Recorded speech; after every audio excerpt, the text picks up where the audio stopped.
Hello, and welcome to Safe Space, episode 5. 5! By God damn it, we're making it to 5 somehow. Yes, this is a live tabletop role-playing show where we'll be playing the Mothership game system from the wonderful Tuesday Night Games. My name is Vince Hunt, and I will be your game master / warden for the session, evening, as it is in the UK here. And I'm very pleased to be joined by 4 wonderful players that I hope to get to roll dice and terrorise or confuse over the next couple of hours. But never mind me. Let's have them introduce themselves. Jim, take it away. Hello, I'm Jim. I shall be playing the part of ZAM BRAZEL. Please do continue. Thank you, Mr. Jim. I'm Lizzie Boyle, and I'll be playing Wendy. I'm Gavin Mitchell, and I will be playing Blaze Kelvin. And I'm PJ Montgomery, and I am playing Dr. Bill Forrest. Wonderful players, wonderful characters. And what will happen to them this week? Well, I don't know. But it could be Death. Death is coming. Death is here. At the very least. No. There could be stress, there could be horror, there could be all kinds. This is a science fiction horror game system, and as well as all the laughs that we have, there may be a bit of horror in this session as well. So just a straight up warning straight away, there may be depictions of body horror, gore, violence, psychological horror, nightmarish visions, all kinds of stuff that I may describe to make the players go, oh. Or the players might do it themselves in flash of inspiration to make me feel queasy. But if that's not your bag, if you don't like that stuff, feel free to pull the ripcord and be on your way. Thank you very much for getting this far if you did. As you can see, we're a top level professional unit. I miss you. A well-oiled machine is what we're going to be called, this gang. But no, yeah, so if you do like that, strap in, because who knows? There's a lot of mystery upcoming, and if you've watched the previous episode, which you probably have, you know that we can go there. It's all in the name of fun. Thank you once again to the wonderful Tuesday Night Games, Mothership, the tabletop RPG. You can go to mothershiprpg.com, get your copies. You can get PDFs for free. This is the 0 edition, of which there are also modules such as Dead Planet and Gradient Descent and loads of other cool stuff filled with horrific dungeon crawls, etc. Definitely check them out because they're just really cool. And we're running the 1st edition of the game, which is slightly tweaked, but no less enjoyable. And the stress and mechanic system and panic and everything going on is just really cool. It's just been really cool as we've been playing it, so we're having a lot of fun. So, yeah, so I think without further ado, now that we're all here and we're all rolling, everyone's got their dice, everyone's got their character sheets. Some of them have got a new character sheet, maybe. And we're ready to get stuck into episode 5 of Safe Space.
Last session, the crew of the O'Brien escaped from a satellite relay station that was far more dangerous than it looked.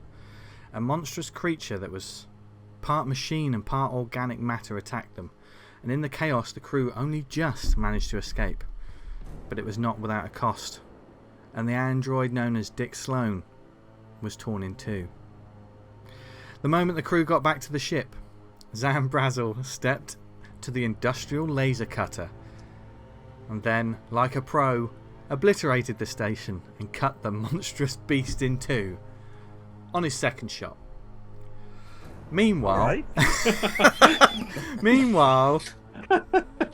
Wendy and Dr. Forrest washed any potential contamination from their suits, then took what was left of their android to the captain. What followed was a somber moment as the crew came together to say goodbye to one of their own. At least for now, as SLOANE was put into storage until he could be properly repaired.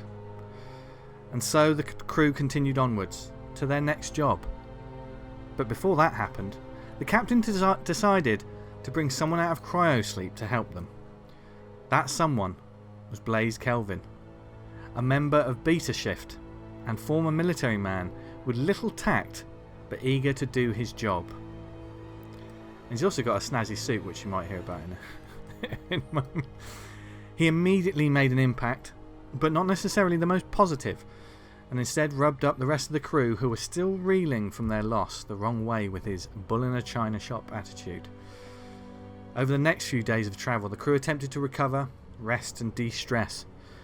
This proved easier for some than others, as Wendy began suffering from hideous nightmares of techno-organic horrors mixed with glimpses of a life she was trying, possibly, to move on from.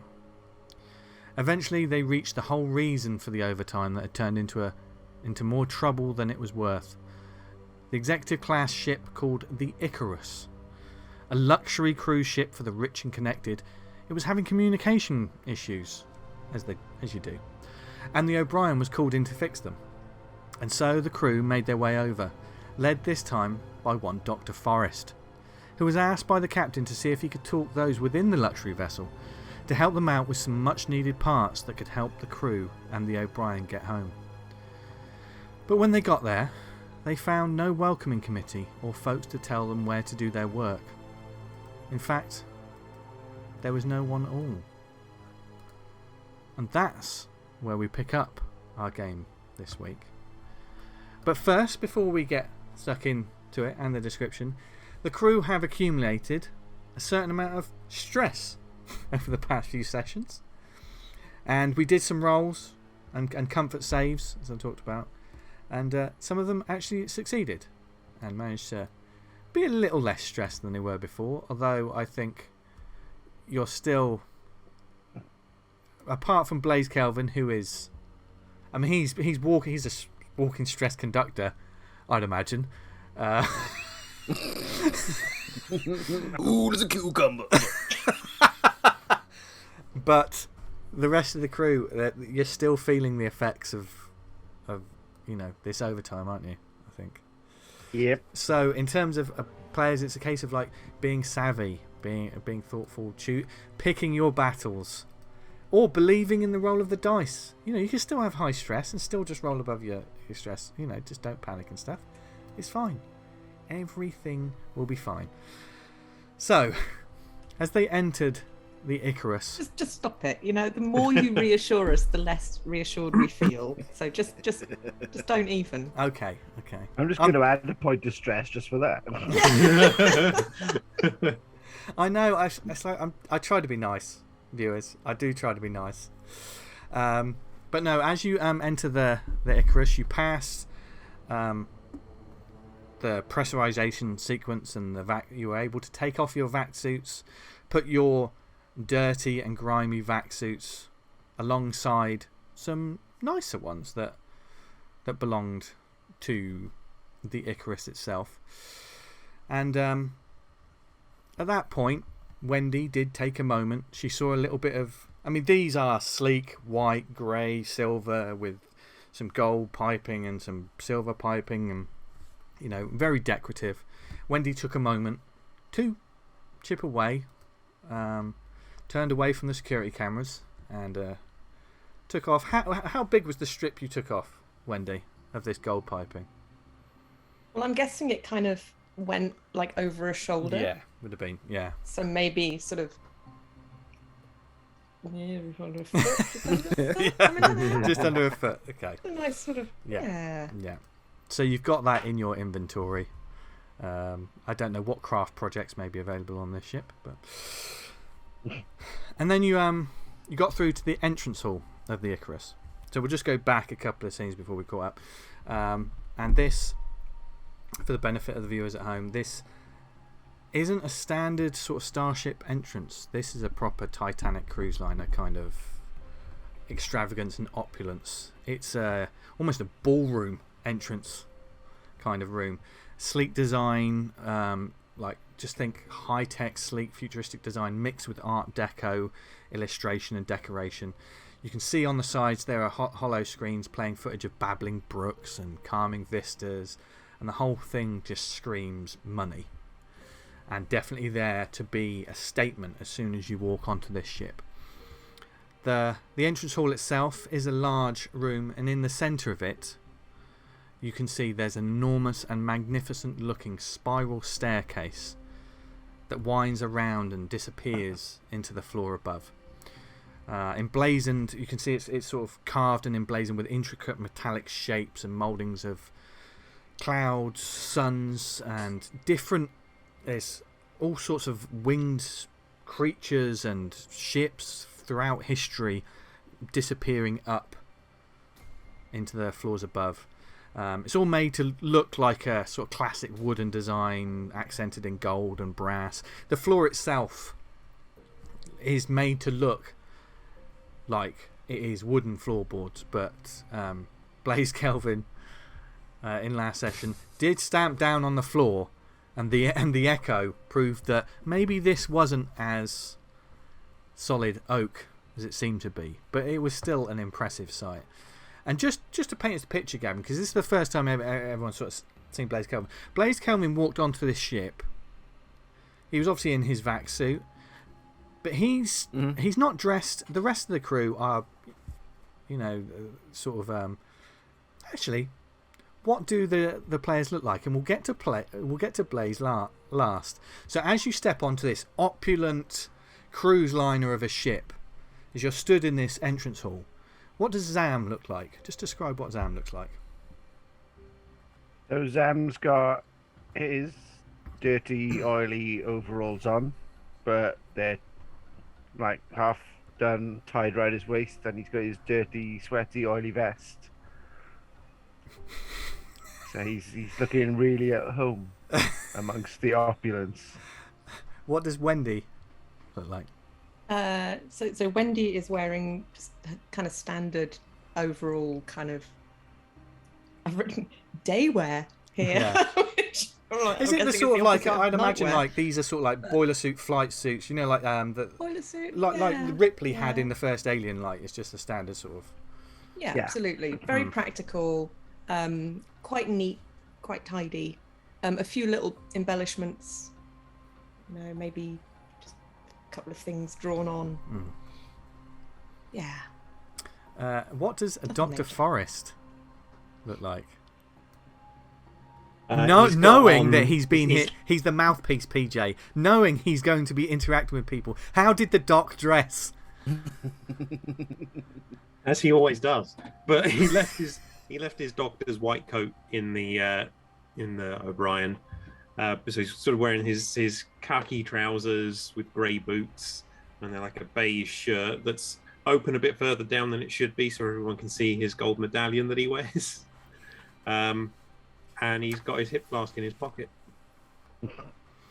And finally, Blaze Kelvin, the new member of the crew from Beta Shift, who is now sort of a sub for Alpha Shift. What does Blaze look like? Knowing that this is a fancy ship full of rich folk, Blaze has decided to dress in his dressing suit, his whites, which is the most formal of uniform marine command. He's looking completely like impractical for maintenance work. Yeah, was it Richard Gere? What's the film? Richard Gere from Officer and a Gentleman. Officer and a Gentleman, yeah. So, you know, he looks the part. What a picture! Imagine that. I didn't bring the hat. I was going to say, ZAM's got his hand welder and his nail gun and some tools on And his you've got tool some belt. yeah, you got He's your his, toolkits, yeah. like box of tools as well. Yeah. But yeah, looking greasy and sweaty and Yeah. But ready to do the job. yeah. And as you step into this large, I mean, the staircase is right in front of you. And you can see a vid screen, and there seems to be I mean, you can see a few doors dotted around, and some of them are sort of say crew only.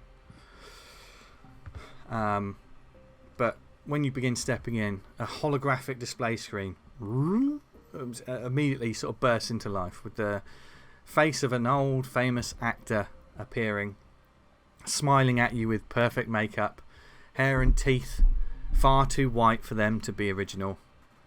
As they start speaking to you, or as you step in imagine the classic sort of tourist welcome to your flight kind of video.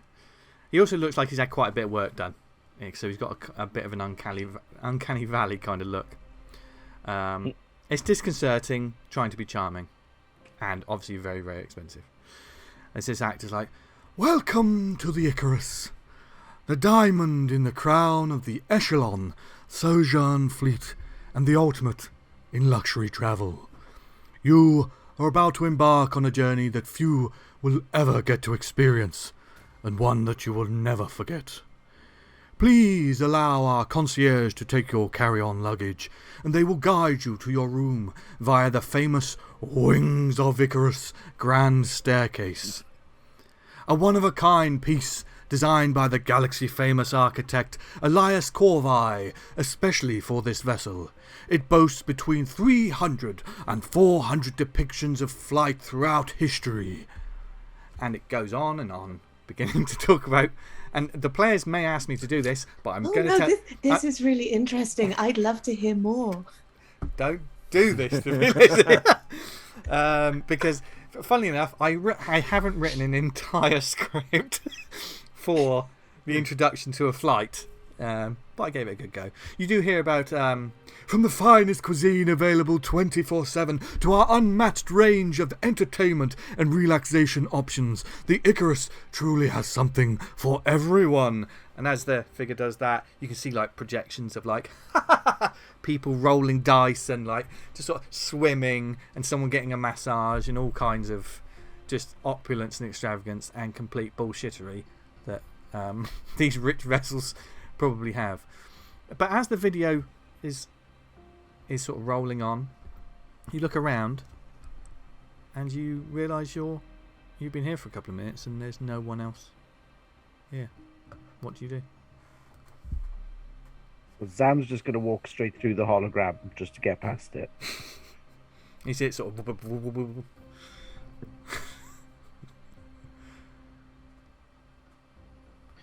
Is there any sign of any like communications panel or anything in this room? Not in this particular room. Okay. Zam, where would the parts we need be? And the bit we need to fix, I guess. Well, parts are going to be down in the engine bay. Well, why don't we head that way then? We're going to have to head for communications for fixing the comm relays. So which do you want to do first? Do you want to try and steal engine parts or actually do the job we're here for? Well, when you put it like that, let's fix the communications first. It's probably best that we actually look like we're here to do a job before we mug off these rich fools. As they're talking... Speaking of which, where is everyone? No, they're probably all off getting drunk somewhere. In my experience, these people hate commoners. They're probably hiding from us. I thought there'd be some kind of welcoming committee. Dressed up for nothing. Well, I mean, this movie guy, he talked about a concierge, and you know, frankly, there's nothing. Let's I'm head sure to it doesn't communications. signify anything. We should go and find, yeah. You can see there is, on like one corner of the room, there is a security camera that's just watched you. As there was a security camera when you entered, and the vac suits were there. Wendy waves at it. Is it moving with us or is it just stationary? Well, where are you moving to? Well, I take it ZAM has a copy of the map. Yes, you all got like description? Yeah. the sort of schematic sort of sent to you and stuff. So service ladder to cryopods. When you go to those doors are shut, Yeah. and they all need key cards to open. Well, let's just try. Why don't Lucky. What was the number? There is 8421. there is The universal key code. yeah. We'll make it a thing. There is no keypad. These are sort of screens that you scan a card. Okay.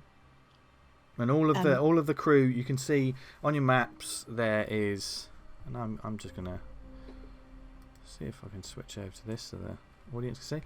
So you can see where the yellow sort of doors are on your maps. Mm-hmm.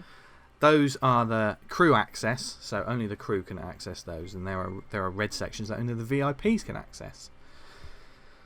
Everything else, if it's greyed out, that is just standard. Come and go, everyone can come in. But you would looking at and Zam would go up to one of the doors, and he would see that it does need a card. You know, a specific type of card, sort of probably no, it wouldn't be a swipe. I think it would be one that you place on. But Okay. you do need key cards. But there is a staircase heading upstairs as well. But Can I go while you're back looking at and this, check- no one else has arrived to greet you. Can I go back and check the vac suit storage to see whether any of their vac suits have got key cards in them? You can, and when you turn to exit that door, it's locked behind you.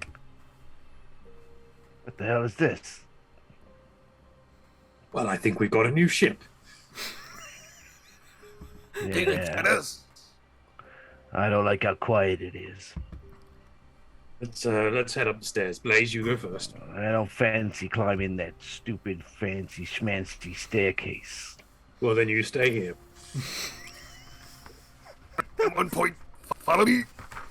So Blaze is leading the way. Oh dear Yeah. God! I've got my handler. You got your hand welder. hand welder. Oh God, yeah. I forgot. You also brought a revolver with you, so I just had to double check. Yeah, that's concealed. Yeah. Quickly though, Wendy. I don't know if we clarified this on last session, and it wasn't picked up on the recap. Wendy has a pistol, and it has a clip. It was on the O'Brien. Did Wendy bring it with her? Wendy did not bring it with her, Good to know. but there was a certain point on arrival where she kind of really wanted to go back and get it, Okay. which was seeing the logo on the ship, corporate logo on the Icarus, Yeah. because that struck a chord in her mind, and she thought, Yeah. I want to go back, but she's gone. No, There no, was- no, the way of peace. There We need to follow the way of peace, and Blaze being here and being all aggressive is making her a little bit like, no, I no, different path now. There was something about the logo which was a sort of a silhouetted portrait with a halo and a sort of a very graphical wing, but there was something incorporated in it because it's an echelon vessel. There was somewhat of the echelon sort of corporate logo in it, which looks like a white upside down pyramid in 3 segments. The echelon logo. There's something about that logo that you don't like, you don't trust. But you make it up to the guest accommodation deck. Allow me to change my map. As you head up, you can hear like there are speakers and audio systems just playing just really easygoing sort of music. This is a real It's a real chill vibe, but there you can tell this is music and sounds that are meant to inspire relaxation and a vacation, basically. Is there carpet? There is not in this Okay. section. In this section, it's still the cold, hard steel of... Well, I don't know whether it's steel. It's the future. I don't know what Let me know. Let me know if you find carpet. Oh, yeah.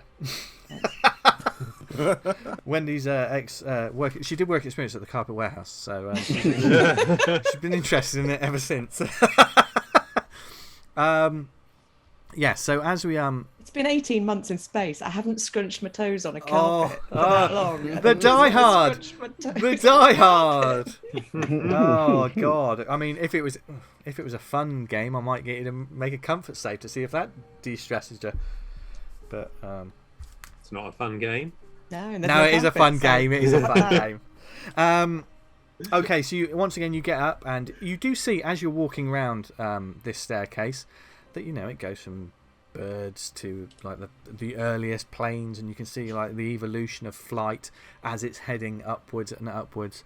It really is quite a... I mean, Wendy, with your love for craft and art, it's quite a thing to behold. And it's massive, this staircase. Absolutely enormous. I mean, all four of you can walk side by side up it. It's that kind of... We don't. I'm on point. Yeah. Blaze is leading the way with a hand welder. Yep. Dressed in military uniform. Sorry. Oh, the fan art. The fan art to die for. So once you get up to this, you do see... You hear all these sounds. And it is a wide open space, and you can see there are more sort of vid screens showing all kinds of different locales and scenes. Where would you like to go? There's no one about. Absolutely no one here. Is it all clear? Clear. From what I can see. Where are you? I mean, it's quite a... From where you... Yes, there's nothing there that you can see right now in this corridor. It's all clear. Let's do a quick lap of the deck, see if we can hear anything, and if not, we'll go up. So you can see the two lifts. There is, and it is a VIP lift, which once again has a... All of these systems have keycard systems. This one seems to have a different kind of, and even the keycard sort of scanning thing is it's very blinged up. The VIP one. The crew one just looks like a standard mechanical scanner. But both there is a crew lift and a VIP lift that are currently... You notice by the crew lift there's a red light sort of flashing at the top of it when you go by it. But there are several rooms on this. So what are the players doing? Over to you. Explore. Yeah, Wendy wants to get the job done, but Lizzie so wants to explore this. I think I'm gonna go into the bar, see if there's like a bartender or anybody working there. Okay, you head towards which is just to the... I don't know. On our maps, if we say north south, you're heading to the west towards the bar. Yeah. And you get in, and this is certainly... When you walk in here, Zam's walking in that direction, and he does see sort of bar and restaurant. There is a sign that says bar and restaurant above these double doors. What is everyone else doing? Going with. Yeah, you're all sticking together? Stick together. Yeah. And Zam walks in. As soon as you walk in, you hear the sounds of violin music. You know,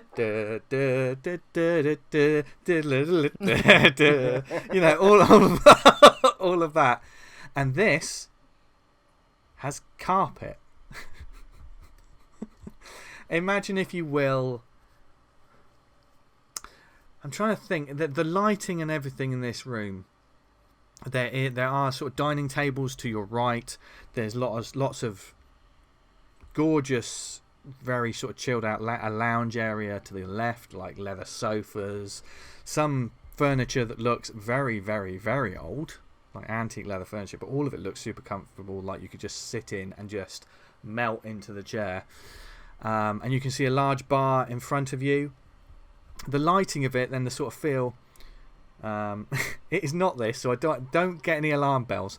But you know when Jack Torrance walked in Stanley Kubrick's The Shining, Knew there was going to be a Shining reference. walks I into knew that the bar. was going to be The Shining. Yeah, you know when he walks into that bar and Yeah. it's got that sort of glow about it. It's Don't kind worry of like, at all. Okay. yeah. Okay. Is the barman named Lloyd? Tell me more about this carpet. Have a strange symmetrical. Yeah. Oh, I should have really thought about that. That should be It's Kubrick carpets. yeah. I would imagine that a lot of things on this ship, and certainly there would be symbols on this carpet, but they're all stitched to look like some kind of flight and wings, and there's lots of things going on. It's very opulent in its own kind of way. Wendy is going to take her boots off and sit on something. Sit quite on the edge of something, not get too comfy, but just. Okay. To the left in the lounge area, or the right in the dining hall? Ooh. In the lounge. Okay. So I take it we can see that this room is completely empty then. This room. Assuming there are no people, like customers. There are no people in this room.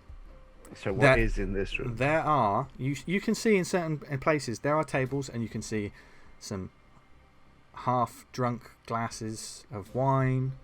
On the left-hand side, there's some cups of coffee. Like this, none of it's really been cleared away, but you do see empties. Some not so empty. Is whatever's remaining still warm? If it's coffee, Do you go over to one of the sort of yeah. coffee cups? It's cold, stone cold. There's a coffee cup that is just. It's like cold water. It's that cold. Another aspect to this room is when you're looking at it, when you look up, it has a sort of vid screen that takes up the entirety of the ceiling. That is showing sort of a, as it stands, it's a sort of a reddish autumnal evening with clouds. It's quite stunning, everything about it. But it's taking up the entirety of this particular ceiling. Is there any leftover food? When you walk towards the dining hall? Yeah, I'm gonna. And you can see there are lots of tables. I mean, this isn't huge. We're not talking thousands of tables. This is a big vessel, but it's also not meant for thousands of passengers. This is a vessel, and Doc, you saw the manifest. That it's not. We're not talking hundreds of people. It's high class, and everyone's got plenty of space, but it's meant for the top level people. You do see some plates with half-eaten food. Some of it's hardly been touched. It is rotting. It is all inedible, completely inedible. Some of the drinks there's a couple of glasses that have been sort of knocked over. As you head in that, how far are you going, Zam? Oh, not too far. Just to get a good look at what's. Oh, we've walked onto the fucking Mary Celeste. Please just give me the heebie-jeebies. Which is even funnier because Gav's got a slight delay in his audio at the moment, and that just extended that heebie-jeebies. it's just amazing. As soon as Blaze says heebie-jeebies, Zam's gonna go. I never listened to that classical pop music.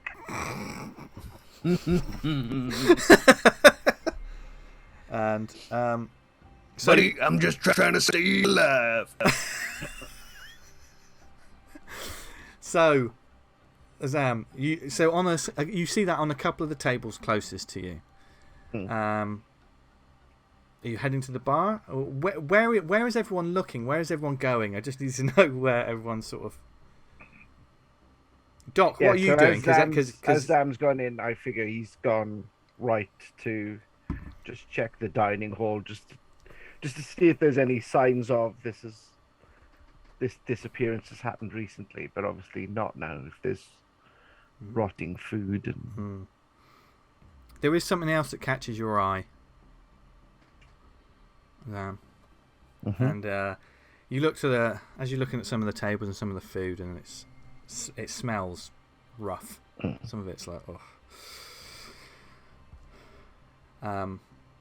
When you look to the right, you see the sign that says restrooms, and there is another double doors leading to the galley and the kitchens.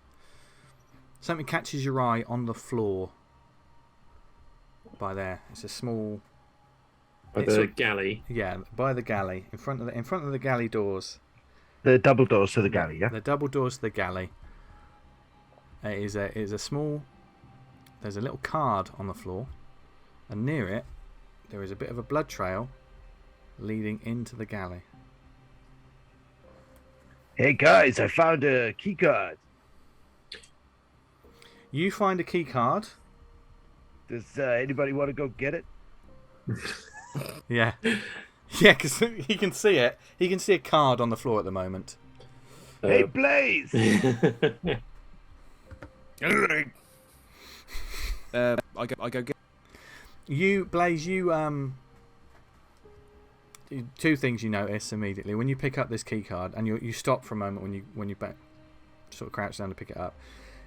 It's a key card that's on a bit of a sort of a chain, like a lanyard sort of thing, and it has security written on it with the word Denny, the name Denny underneath it.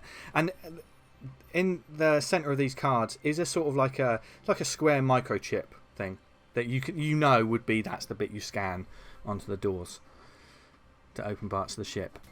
But the other thing you notice, and you would probably Blaze would be the one that might recognise this, is the blood trail that's leading into the galley doors is like someone being dragged in.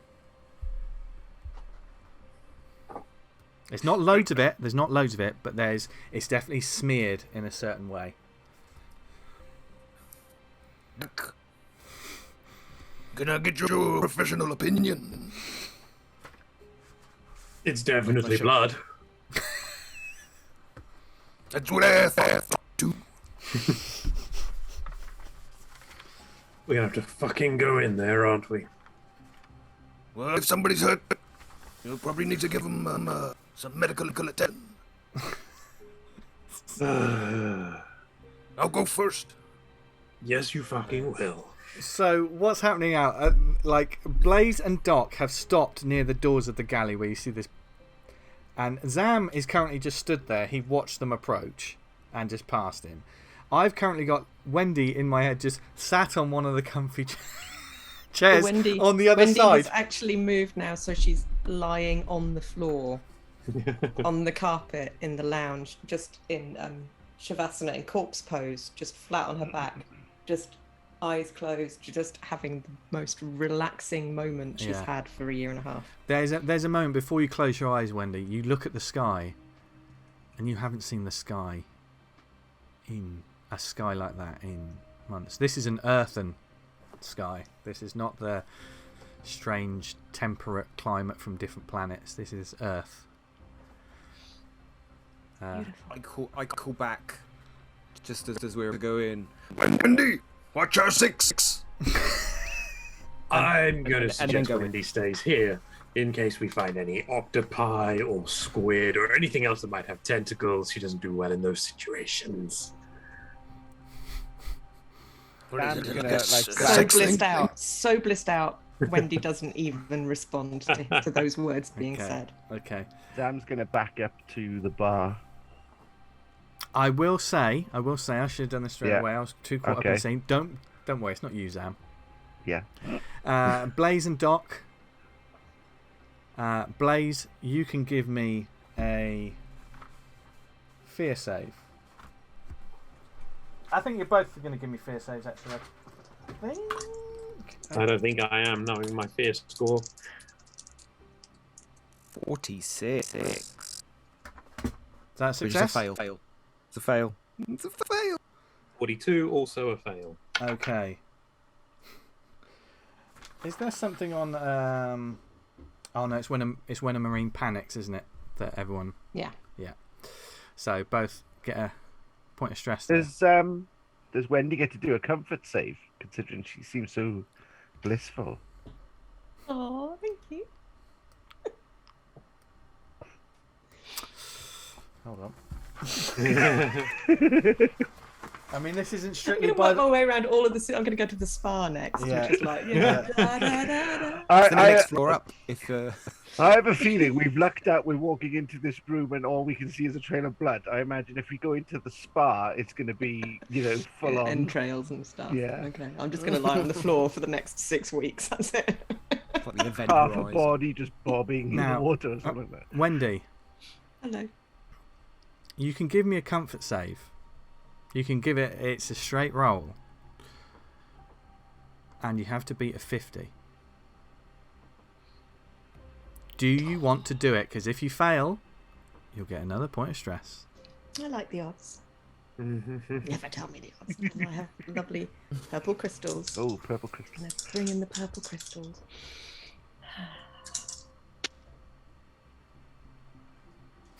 And doesn't want to stay on the table.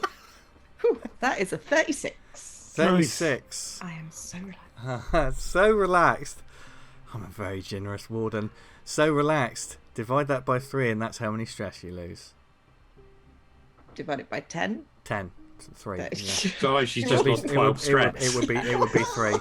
Jesus. Would it be 3 or 4? I've got to make a sanity save now. It would be divided by 10. It would be 3.6, so we'll say 3. We'll round down. We'll round down because I'm being generous. That's You were not kind to me, generous. so. That's not generous. Shut up, Zam. Generous. Feeling so. It worries me when Jim starts to have an argument with his character. Fighting to come out. No.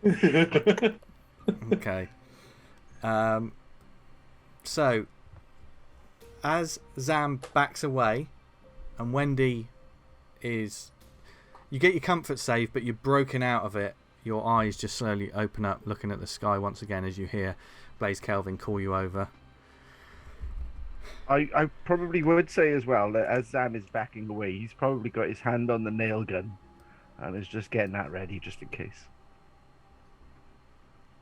Okay. We've been here before. So, how are you heading into this kitchen? Through these double doors. Doc just puts a hand on Blaze's shoulder. 1 second. Pulls out the hip flask, has a swig, offers it to Blaze. No, just take a tipple. How much did you drink? How much did you drink, Blaze, just then? Like gulps. So have you almost a third of that? Is if it's a small hip flask, do you reckon you downed a third of it? Yeah, probably. Yeah. Doc, you feel this? Yeah. Never offering it to him again. Okay, so how are you heading in?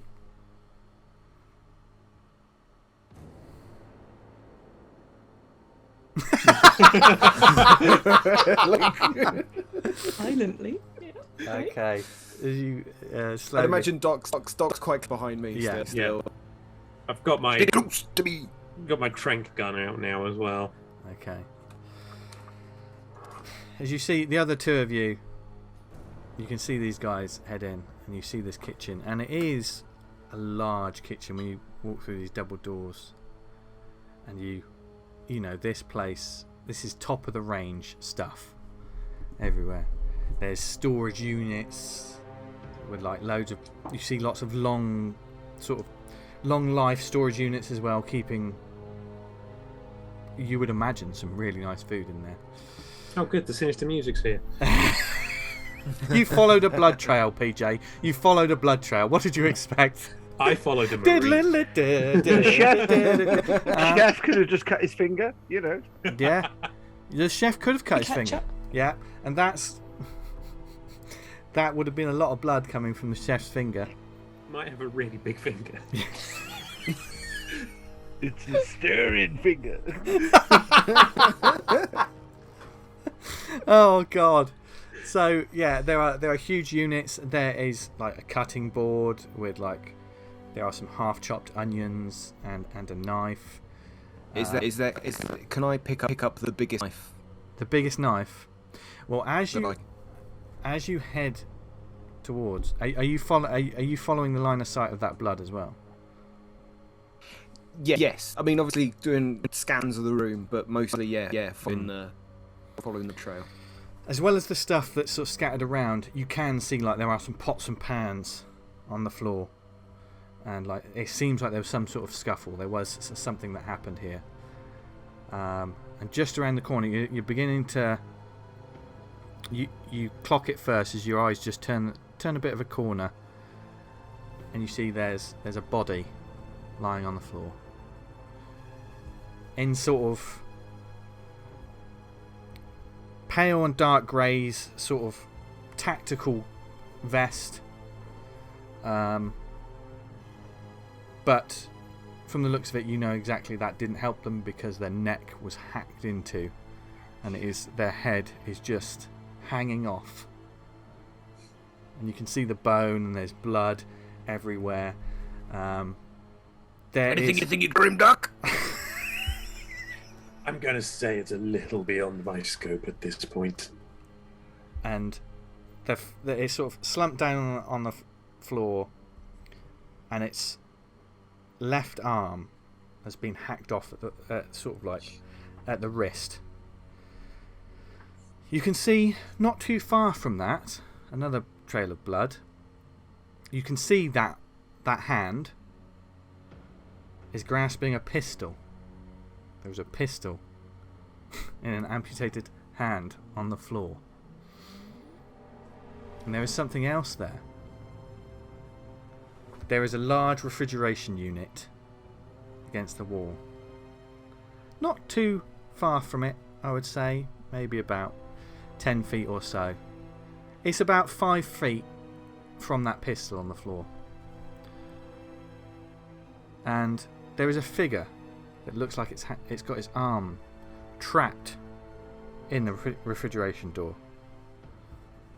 It too is sort of slumped on the ground somewhat, sort of head down. And you can see from where the fridge is sort of partially crushed. I mean, this is an industrial sort of like fridge. As it's crushed the arm, you can see lots of creamy, pale liquid has been pouring from the wound, and it's just got its head down like that.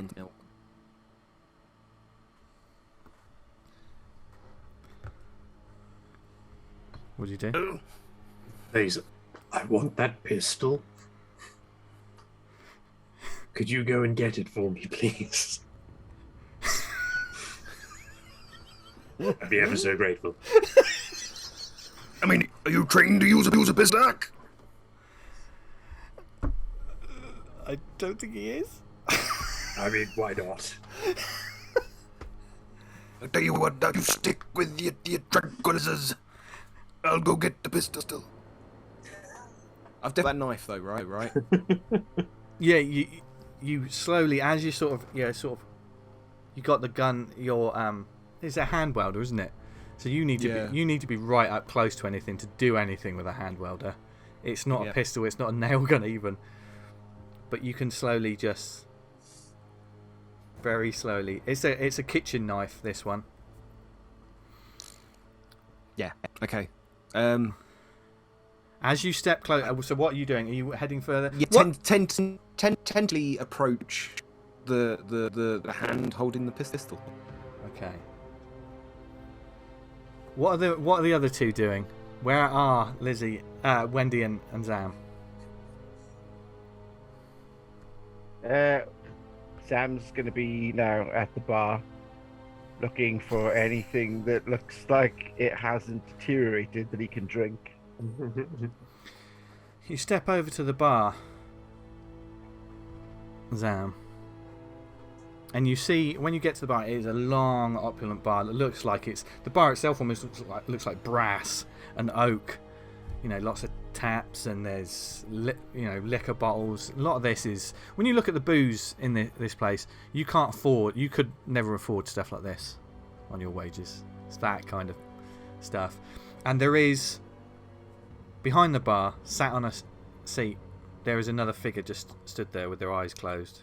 Sat down on a small chair, just with their eyes closed, and they look like they're wearing a sort of a bartender's sort of uniform in sort of deep crushed sort of reddish velvets, white shirt. It's just slick back sort of hair, very sort of palish skin. It is Lloyd. It's just sat Like there. obviously dead, or It's not obvious at the moment. It's just sat there. so is there a glass of something liquidy on the bar? There's no real glasses with anything on the bar, but there are a couple within reach, just behind. You could Okay, you could just help gonna you could help yourself pick- to something if you want to get a glass or. No, I'm just gonna pick something up and throw it at the body just to see whether it wakes him up. There's a small fuck. bowl. We'll say, well, there's a small bowl Classy. with some Yeah. nuts. There's some- Okay, so what are you doing? I'm gonna throw some nuts at this thing. at Good, this- good. I gave See him if the I can- opportunity of throwing the bowl, and I was just checking to see whether he was going to take it. No, I mean, just no. some nuts. This person might be allergic to nuts. Well, we'll soon find out. Yeah. We might need you, Doc. Trigger warning for anyone with any nut allergies, by the way. Sorry about this. So Zam starts throwing nuts. He's gonna like grab some nuts. He's gonna throw them, and he's just gonna go, Wendy. What is Wendy doing? Wendy is bringing herself back from being beautifully relaxed and centered, hearing kind of Zam's cut through any Zen voice.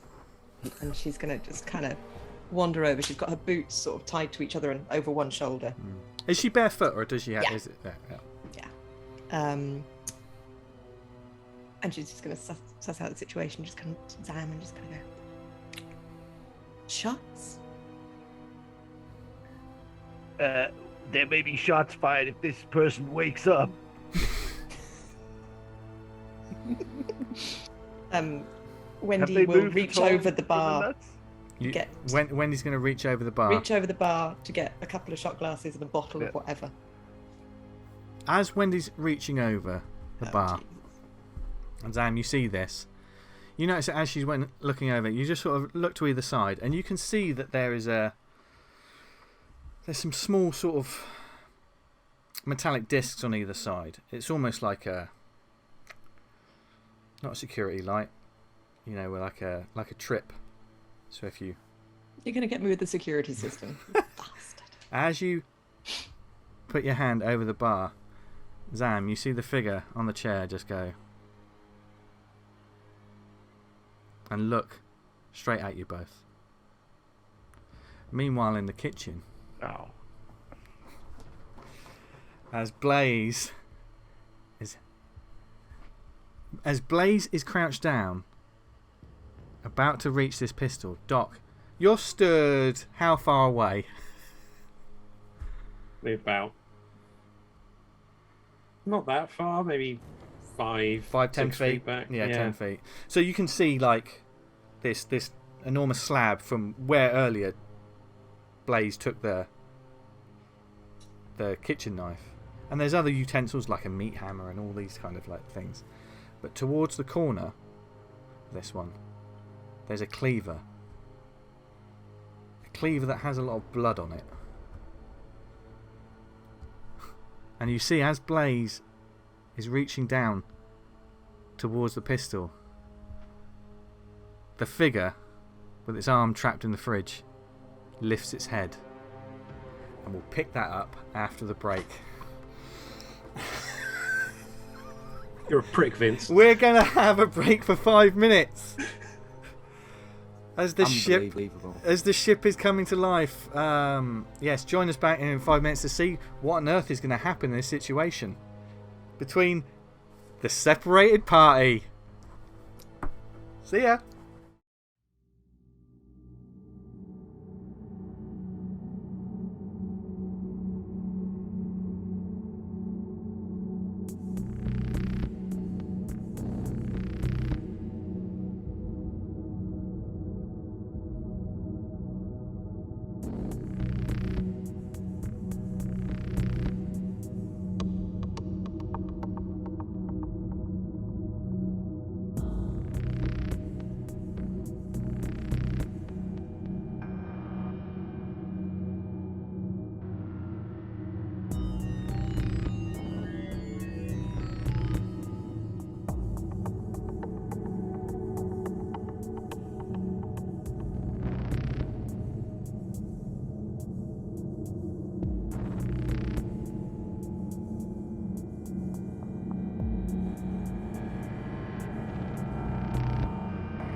and welcome back.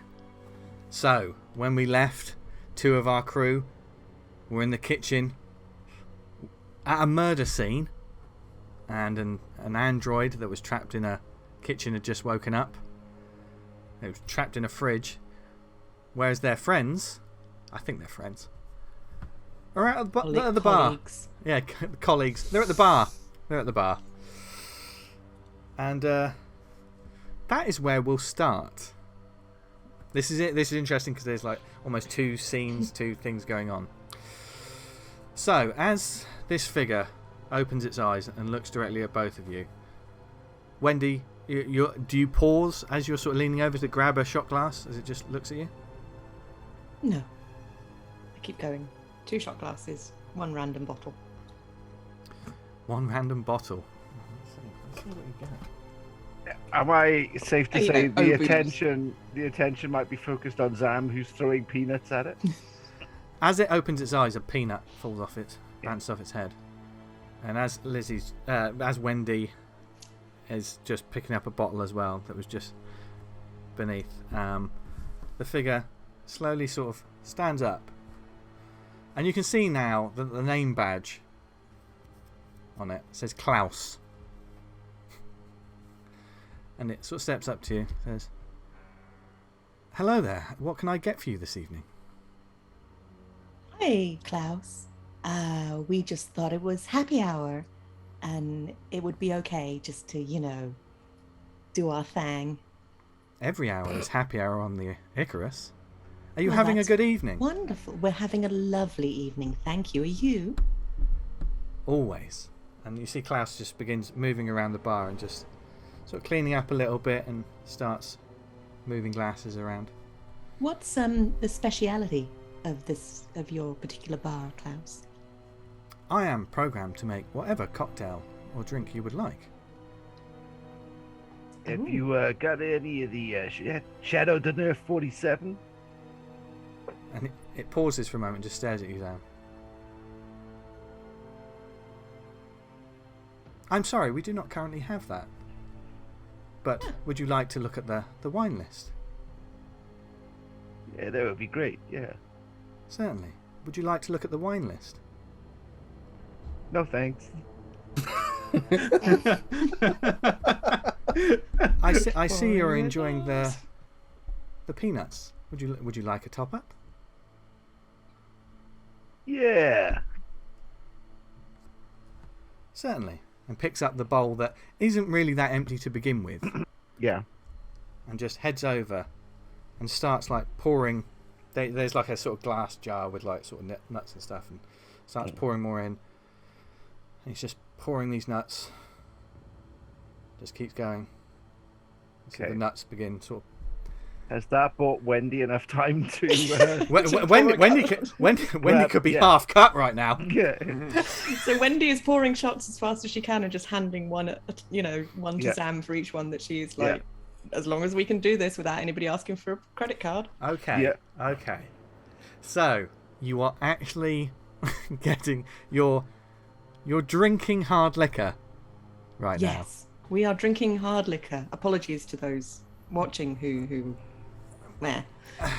We're drinking hard liquor. Yeah, Sam's going to knock one back, yep. Okay. I'm going to make a note of how many drinks you have. I didn't think this would be a thing. I feel so fucking tense. I don't... Right, okay. We're good friends. We're friends now with Klaus. Klaus is getting peanuts, and we are helping him do inventory. You got one of these. Okay, so, and then eventually Klaus stops pouring the nuts and turns back and drops them onto you. By that time, Wendy's had a chance to... If you wanted to put 2 shots away, you could have put 2 shots away. Likewise. Zam. Yeah. Would you like a drink to go with this? What do you suggest, Klaus?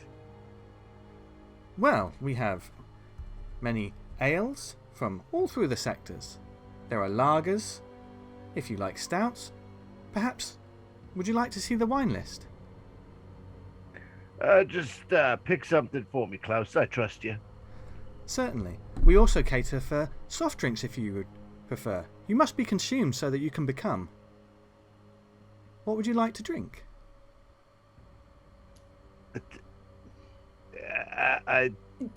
Do you have any more of this? Yeah, some more of that. You hold up the bottle of liquor. The bottle of whatever it is. Galliano. Space Galliano, I believe it might be. And all the young people going, what's Galliano? do you look in the show notes? No, do you hold it out to Klaus, or are you just showing it? Are you just sort of? I'm showing it. Yeah. Showing it. Yeah. I will just look at our inventory, see what we have. Thank you, Klaus. You're welcome.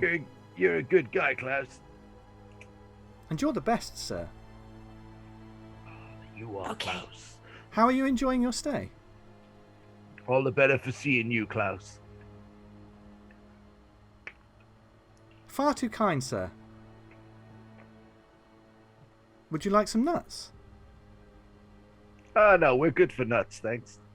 Just see if you can find the bottle for us, Klaus. Thank you. I'll do so now.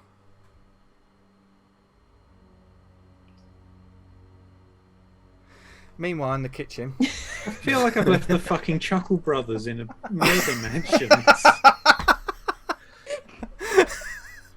While this happened, actually, make a sanity save, both of you. Oh, gee. All right, okay. Sanity. Mm-hmm. Unless what has happened has started to scare you. No, not so far. Okay. Funny programming thing so far. Oh, yes. ZAM rolled a 31. And sanity is 35. Yes. It's finally turning Dan's around. having a great time. Who knew hard liquor would more be shots. the cause? Wendy rolled a 68 against a 20, so Oh. not so much.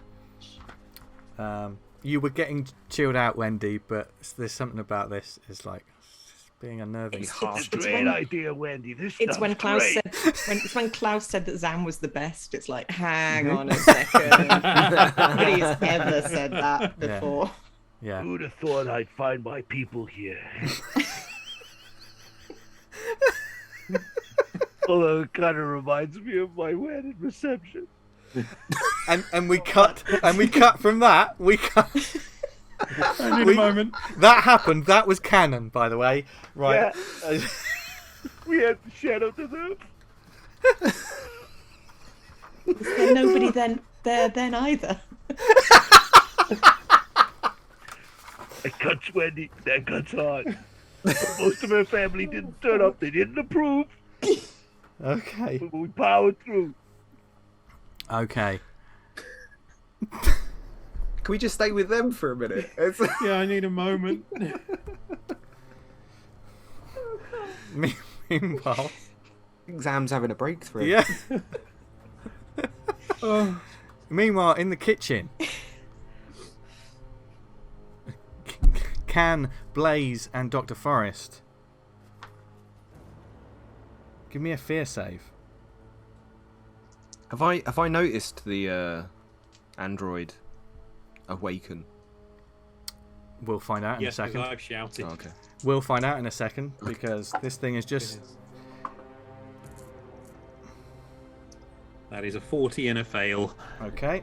That is not. You do not get stressed for this. You don't. Oh, okay. Yeah, don't get stressed for that. I'm not gonna. This is almost an initiative roll sort of thing. Oh, 4. So you succeeded. Oh, definitely with a Yeah, 4. With a 4. Which means that you have time to react. So I would say yes. You notice as you're getting there, this thing wakes up, and you have time to react before we going into sort of the initiative sort of order, the actions. So you have an action basically. You have time to do something when you see this thing open it, lift its head up, and look at you. What do you do, Blaze? As the gun is right there, you haven't got the gun yet. and the gun is in a hand. How far away is from where I am? How far away is the android? It's probably 5 feet distance from you. It's within. It's nearby in terms of the action economy and distance when it comes to encounters and things like that. This thing is nearby, which means it can get to you, but it's not close that it can touch you yet. But if you're going to get that gun, you might move into... It might, depending on how the next round goes. But it's trapped. But it can reach the gun from where it is. Okay, I rush and grab the gun. Okay. So you will have time to rush, pick up the gun, which is in a hand, and the hand. Pick up the hand. I pick up the hand and the gun, and you can. What do you want to do then? You have one more chance to do something. Can I take the hand off and? Here you go, duck. Now, if you choose to do that, you will stay where you are, trying to get the hand off this gun. Yeah. Just use the hand and pull the trigger finger. I've got stubby fingers. It won't. Be able to manipulate it. No, yeah. I try and wrench the hand. Make a strength check. Can I apply athletics? Yes. Yeah. No. No, that's 16. Yes. Yes, 16. I pass. You break fingers. This thing is the rigor mortis, and this body has been dead for a while. But this kitchen's quite chilled, so it's kept it a little bit fresher. That's quite a grip. But you have to break fingers in order to get it free. So you have the pistol on this round, and you discard the hand. Now, I'd like everyone to make a only these two, because the others are out having shots. Blaze and Doc Forrest, make a speed check. This is initiative, so this is not a you don't get stressed for this. This is just to see if you go before or after the creature. Can I also add athletics to this? If it's a speed check. Yeah, why not? There's no point me adding anything. I'm having one of those nights. Oh no, you're having a ZAM night. Sorry, ZAM, too soon. I just rolled a 99. Oh no. Did it have a flake? Fuck off. The warden will remember that. I rolled a 45 and my thing would have been 44. Oh. Fail. So the creature goes first. Or the creature, the android goes first. And what happens, you see this as it looks up, it's just and its eyes widen. It just goes, no more voices, I am me. And it starts violently wrenching its arm. And it starts like just the creamy, pale android blood. I don't know how to say android blood without it sounding a little bit weird. So, as it's just spurting out, as it's wrenching its arm free. And like that, it rips its arm free of the fridge and begins tumbling towards you. That's its turn. And it is close to you now. It's sort of, as it wrenches free, its arm still trapped within this fridge. Its body sort of tumbles towards you. Blaze. Now, Blaze, you go first on this initiative because you got the lower roll. What would you like to do? Is it possible to get my knife back out? The kitchen knife. You got a pistol in your hand as well, don't forget. I know, but let's not. You got the kitchen. Try and conserve ammo. Okay. You got the kitchen knife. Kitchen knife, and I'm going to go for its cranium or central processing unit. He's calling his shot. I don't know if you can do that. Okay, make a combat roll. Okay, I also have expert skills in hand-to-hand combat. Yes. Which is a plus 15 to my combat, which makes it a, let me do maths, 54 to roll under. Yeah, okay. Woo! I rolled a 10. Boy. As I you like these dice. you jam, as this thing sort of stumbles forward, you see the top of its head, right? And you can see that this is an android. It's not a completely sleek android. It's slightly bulkier, this fella. But you immediately you got the gun in one hand, and you just get the kitchen knife and jam it into the top of this thing's head.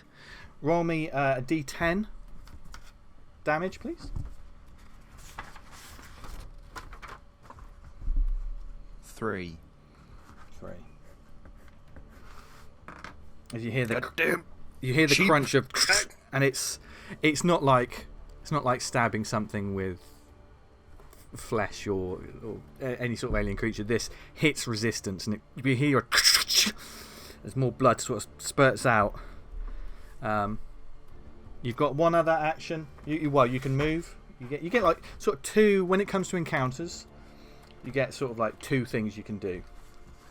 Is it like an action and a movement, or can I do like 2 actions? I believe it is an action and a movement. Yes. Turn order. Oh yes.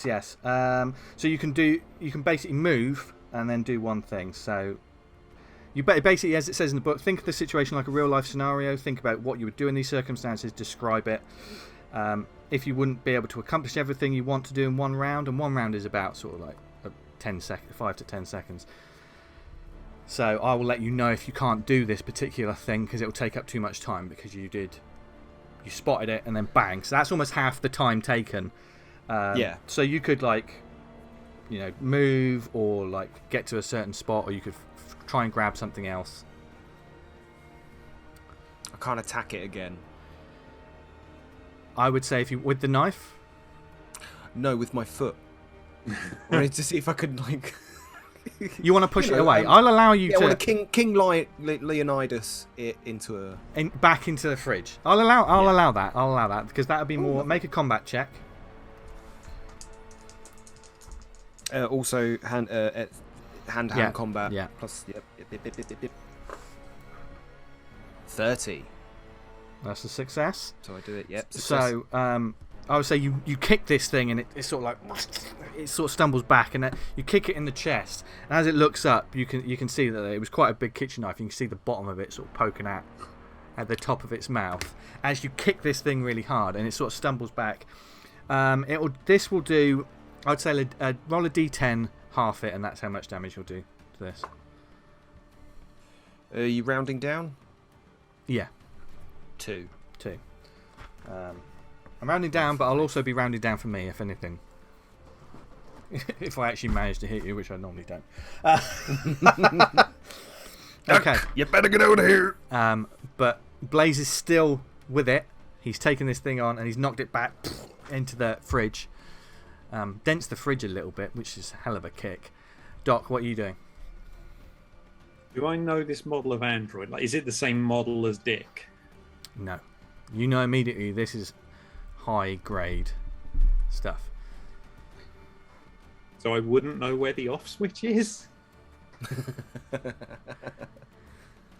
Dr. Forrest spent a lot of his time being a scientist, human biology, saving lives, pushing forward medical science.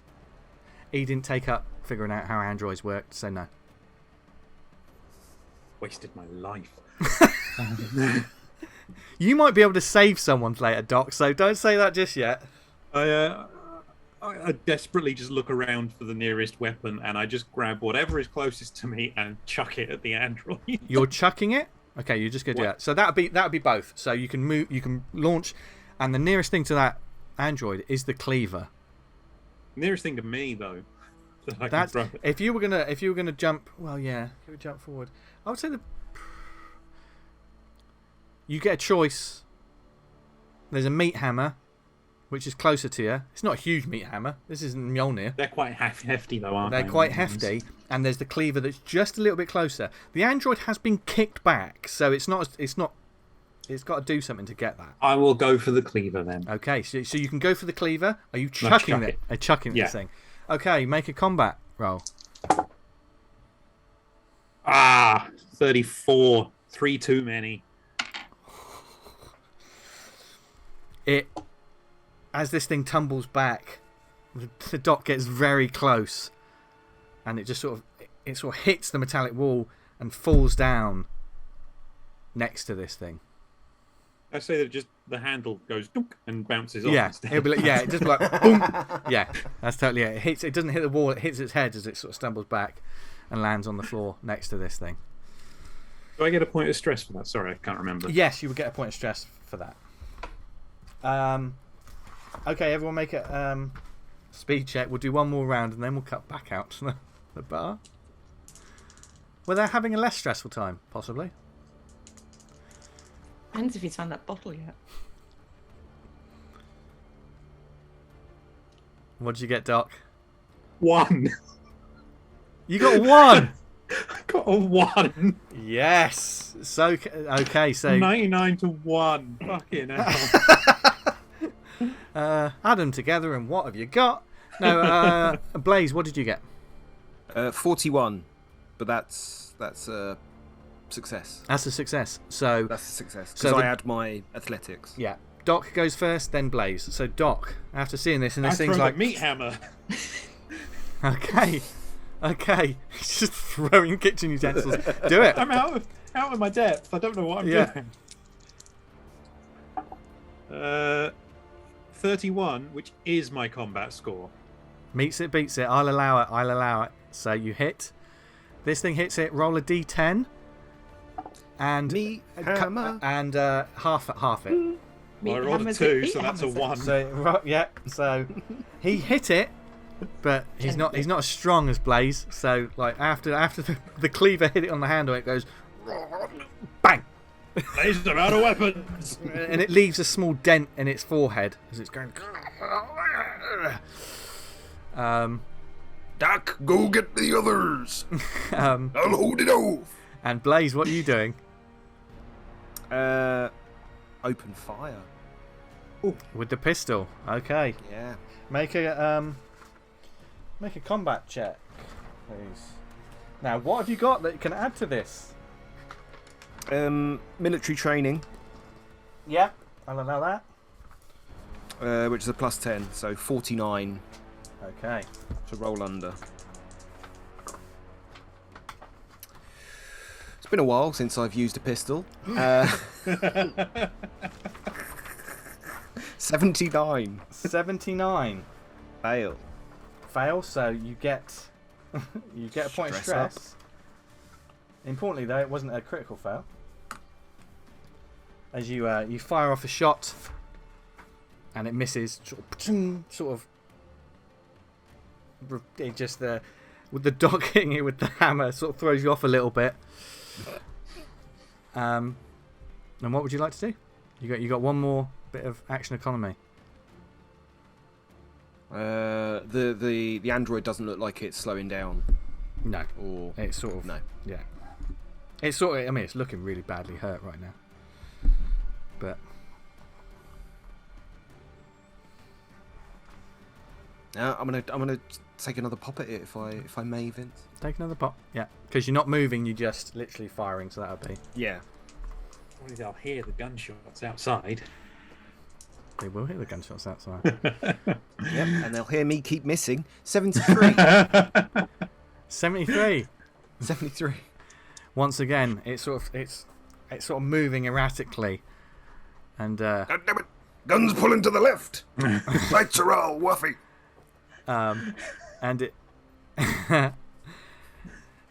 so you miss, and he's still there with it. It's the creature's turn, as it just sort of, as the shots go wide, and it just looks up, and it grabs hold of the blade, and slowly pulls it out of its head, and you can just see, like, you can hear the sound of metal against metal as this thing's and you even see part of its mouth sort of invert inwards as it's pulling in, as it goes, and it pulls out the blade. I want to pull my ripcord, man. Sorry, PJ. I'll dial back on it. As it sort of. Too much android violence. I would imagine as it holds the blade. You know that wonderful scene in Skyfall when he takes out his mouthpiece and there's like a pocket missing. There's something's gone in the middle of this android's head, and it's sort of. It's like, no more voices, no more voices. And I shouldn't have done that. I messed my voice up. And then it begins to move towards you. Everyone make a speed check. Oh, fuck. As I almost die trying to do an android voice. Because outside, everyone, because outside, as Klaus is just staring at you, Wendy, after saying they were going to get a bottle, they have not moved. They've just stared at you. Okay. And then you heard 2 gunshots. So... And I was just saying that just because Uptown Girl was your song doesn't mean you have to like Piano Man. But you know, I completely understand. that's what we danced to. And it was so indicative of our relationship, you know, because, like, she's really rich.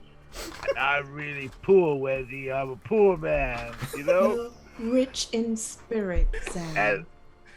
And they never liked me. And then after what she did, I'm a broken man, Wendy.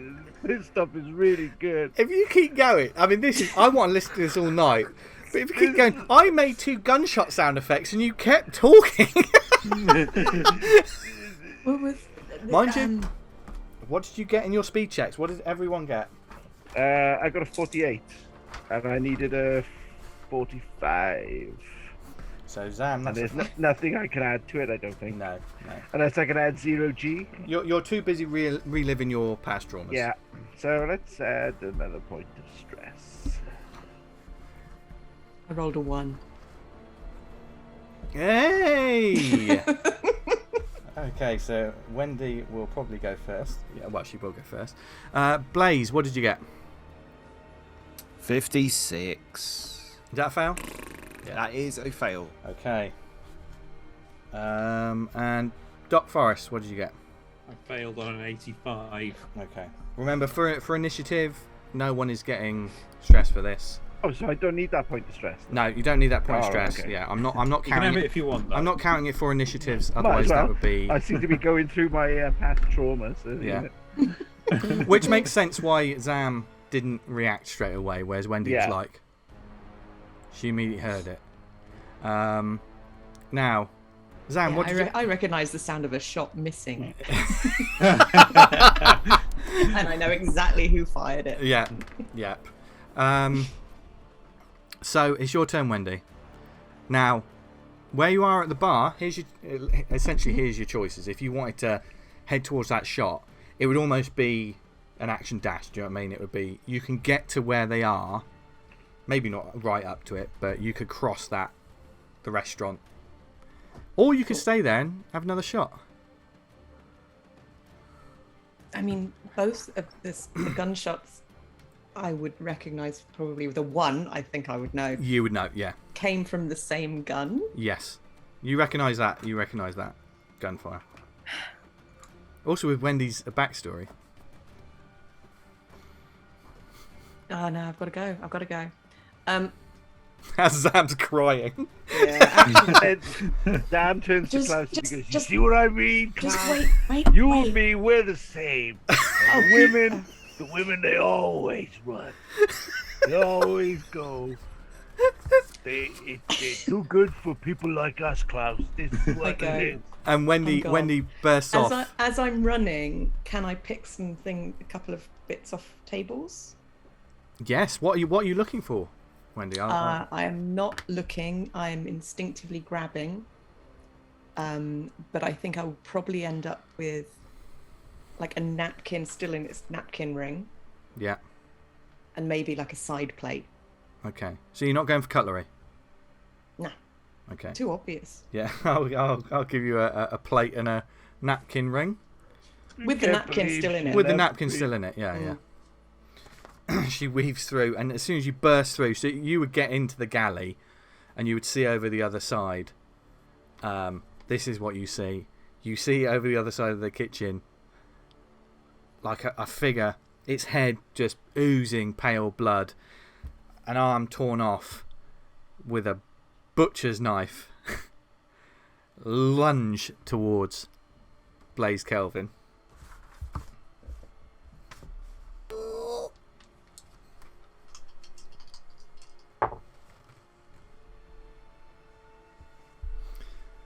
And he misses.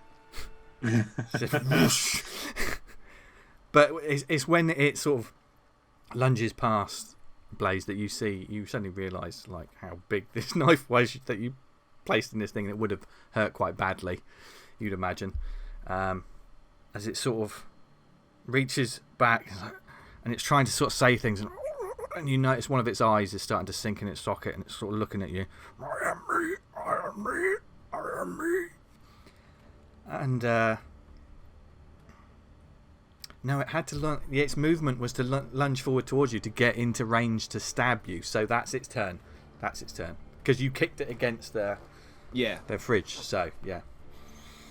So that's its turn. That's what you see. And then it is, I believe, is it the Doc's turn or is it? I got a 48. So it'd probably be Zam next. Is that right? Yeah. I got an 85, so I'm probably last. Yeah. And I think, Blaze, you got in between that, didn't you? I believe. Yeah, 56. Cool.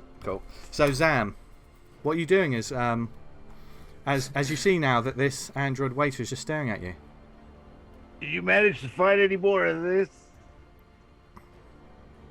Would you like some more nuts, sir? No, I don't want no more nuts. You must consume so that you can become. I don't want to consume nothing. You know, I've had enough of your crap. You're just like all the rest of them. I thought we were kindred spirits, you know? Consume. What does that even mean, anyway?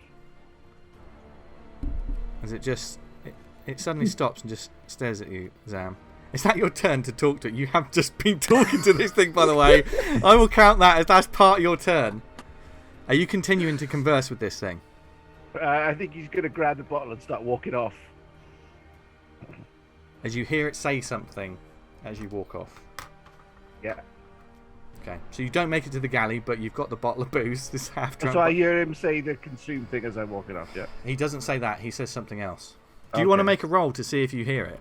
Yeah. I would say make an... Would it be an intelligence roll? There's no sort of perception or wisdom kind of roll. And you've been drinking, so make an intelligence roll to see if you can put this together. Okay. Ooh. Sam got 18. You heard one word. Yeah. In a very cheerful voice. Yeah. Run.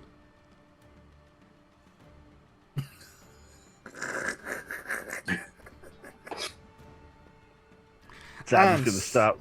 No, running. he started walking. No, he can't get it. He finished his turn walking across, and then he was like, "What?"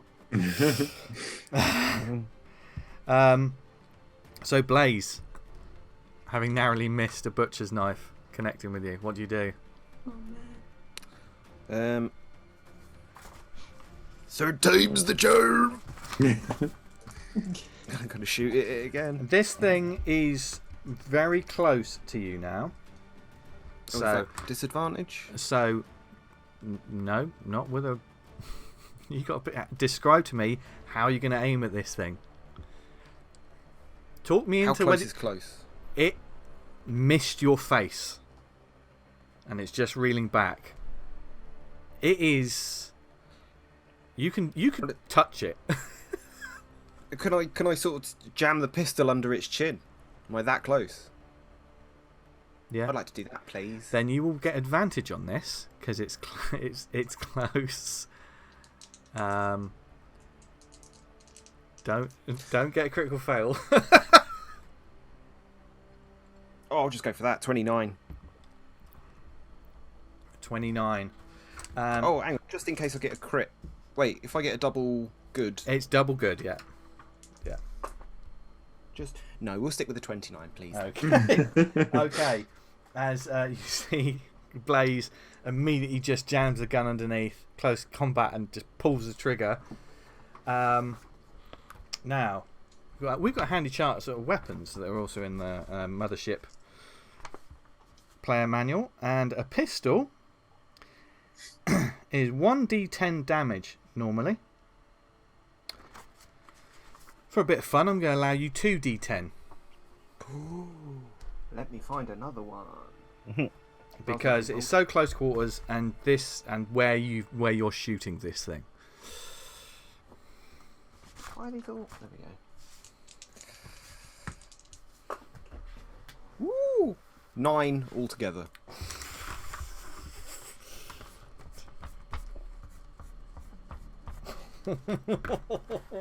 I've got to roll up a wound. Now, Ooh. in Mothership, whenever you have health bars and you empty one of those health bars, when you lose that final bit of health, you roll a wound. Something bad has happened, which is great in the game because it means like your character can then break an arm, or you can do. It could be minimum or it could be maximum. I'm going to let the player roll this. It is gunshot, so roll me a d10, Gav. 7. It makes sense. It's major blood loss. That makes sense. So, oh no, and that is bleeding +4. So it's going to lose 4 health on its next turn. As like, the hole in the top of its head bursts outwards, and it's like, and now the jaw that it's not saying anything. The jaw is sort of hanging off some way, and there's just gushing out, and you can see it doesn't quite know where it's looking. What are you doing with the rest of your turn?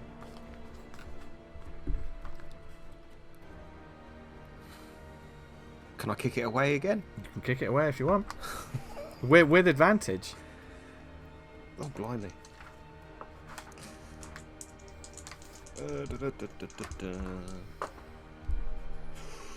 Good job too.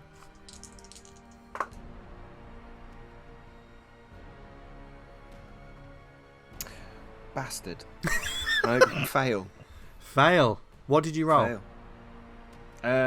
First one was a 76. Yeah. And the second one was 98.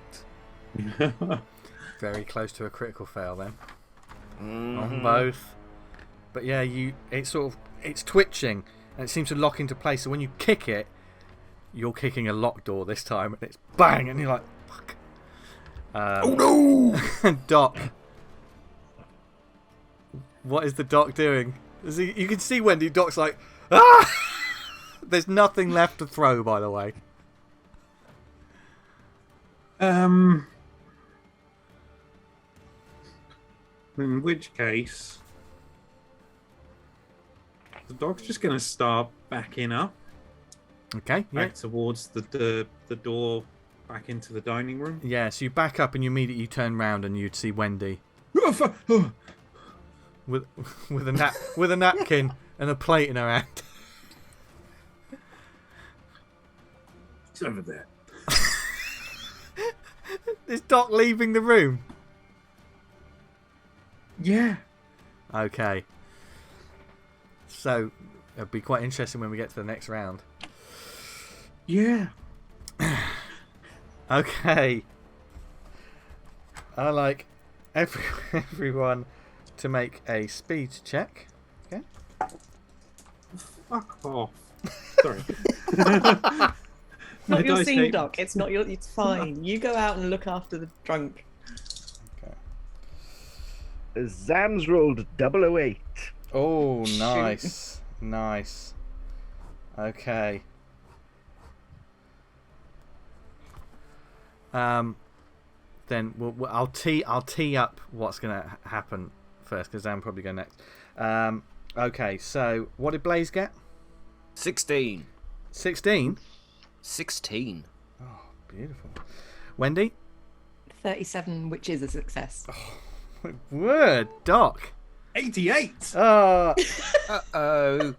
He walks into the door. Okay. Slips on the blood and bashes his brains in. He gets out. This is how the round's going to start. Because I will say, with an 88, just for a bit of fun, you burst out and you look up and you can see Zam walking across, like with a bottle in his hand, and you see the something from behind the bar launch itself over the bar, about to start running towards Zam, and then you slip up on some blood and you're prone. Zam, it's your turn. Prone means I have to spend my action getting out. No. Yeah, well, it could. We'll put flavour on it. See how you feel. But Zam, you see the Doc look surprised, fall over on his bum, and you hear something behind you. Right. Can we establish how drunk is Zam at this moment in time? He sounded fairly drunk. He sounded fairly You were drunk. playing it hard. Yeah, I was playing it really drunk, and now I really regret it. Yeah, But yeah. I got to lead into it now. I will. If you really want to roll for this, Jim, we'll let the dice decide. No, there will be no stress on this roll. Yeah. Apart from what Jim experiences right now. Yeah. It's a 50-50 roll. Yeah? 50 or above, you're fairly lucid. Yeah. Get below that, you may suffer disadvantage on your rolls depending on what you tell me you want to do. I'm not going to say you're outright just completely pickled, but you're feeling it. You're buzzing. Okay.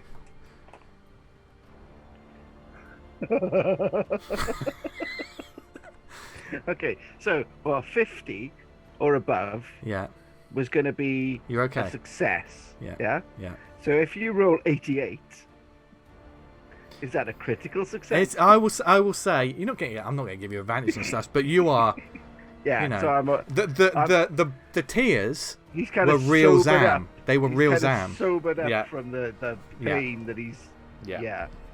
Okay. So can he hear this thing coming towards him? He's heard something land on carpet okay. behind him, and that was shortly after something said run. I'm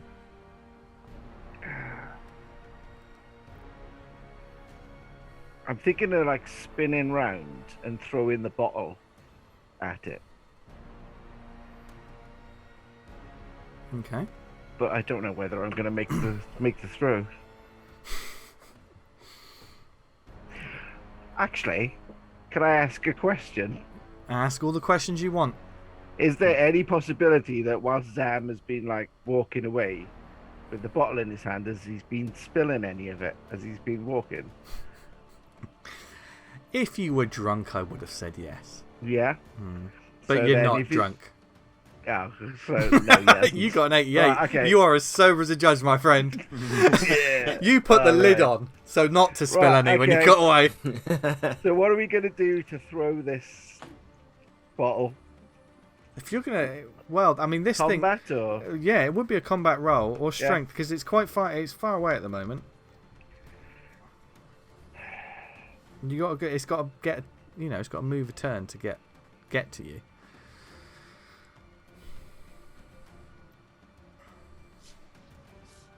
So as you turn, you see this thing is just, and it's just stood up straight, just looking straight at you.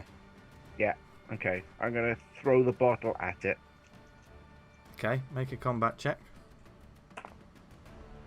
Oh, 25. Roll me, okay. Roll me a d10 and half it. And half it. Oh, 6. So that's 3. Okay. As you see, there's this Zam just turns around and launches it, and it smashes it across the face, and it's just sort of Smashes it over the android, yeah? Yeah, it hits the So android. the android is now covered in alcohol. It's got a bit of alcohol on it, and Yeah. there is. You can see you have cut it somewhat, but it's just stood there. Yeah. Okay. Now, is there anything else you want to do with your turn, Zam? Are you moving? You'll be able to you'll be able to move closer or further away to get to Doc. If I move closer to Doc, this thing is coming for me, yeah? We don't know, yeah. Oh, you know, you've turned round. Something was still that was behind the bar was in front of the bar, and you threw a bottle of booze. Basically, Zam had a flashback to the wedding where he may or may not have tried to throw a bottle at his new mother-in-law. Oh, God. He missed. This time he succeeded, and yes. Oh my God. Catharsis for Zam. Yeah. That's the episode title. Yeah.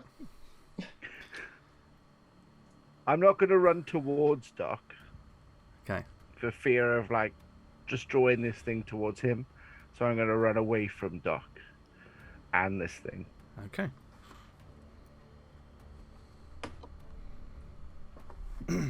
Okay. So you move towards the lounge area or the dining area? I think towards the dining area, because Okay. there'll be some cover with the tables as well. Okay. Okay. And it is now Blaze's turn. As you see, this thing is just stuttering and sort of... It's looking very rough and... Oh, yeah. Oh, no, it'll be on its next turn.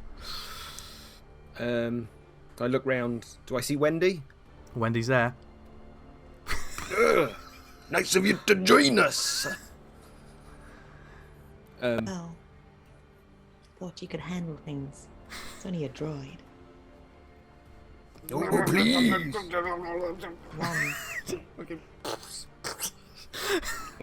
I'm having a bit of trouble with it. I think we should probably come up with a exit strategy. Kill it, and then we'll exit. All right. You got one move left after that little discussion. What do you do? Shit. Does it take up a move to quickly check how much ammo I've got left? Yeah. Oh, fuck off. Okay. I shoot. Okay. Shoot. Just a straight up roll this time.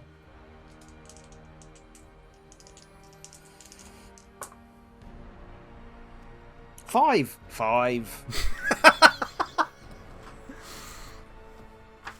Roll your D10 damage.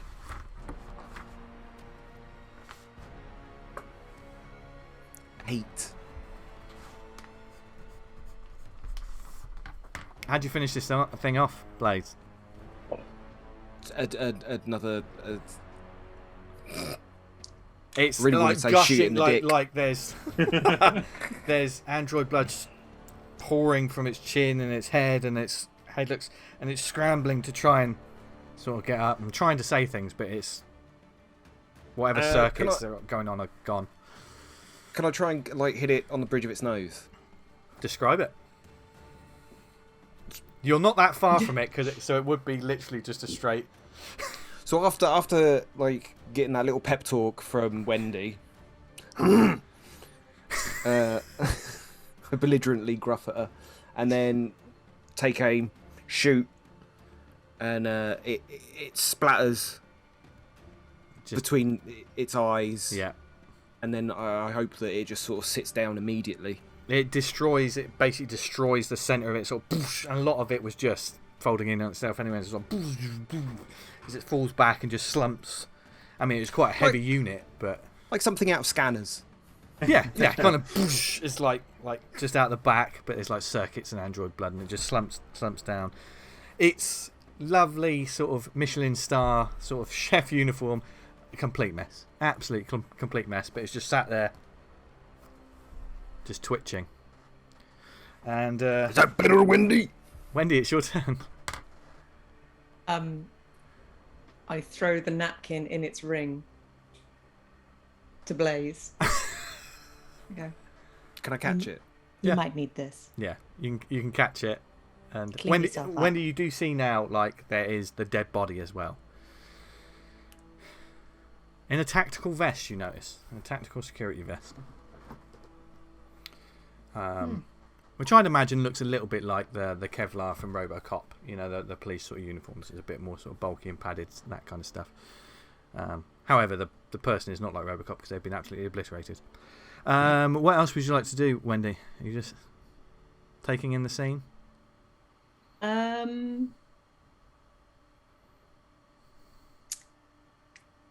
Yeah, I guess I was going to throw it and then just kind of turn around and walk back to the bar to carry on my conversation. You can walk back out. Yeah. So Wendy walks back out. You know, throw the napkin, clean yourself up. Yeah. And you straight walk back out. You walk out and you see that Zam is walking. He's sort of like walking quickly amongst the dining tables. The doc is on his backside, and the barman is no longer behind the bar, and he's sprinting towards the doors. Which doors? The galley doors. Okay. He sort of. It will take his whole sort of. No, because what he does, he's sprinting there, and then at the last moment, he makes a sort of detour, and he's grabbing one of the tables, and he passes. As you're sat there, Doc, and you think he's like heading straight towards you, he diverts and grabs one of their tables and begins dragging it towards the galley doors. And he doesn't head towards you either, Zam. You see him sort of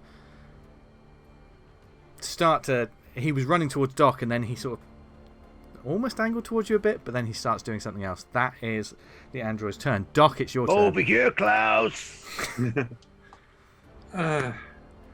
Well, as Wendy is stood there just behind you.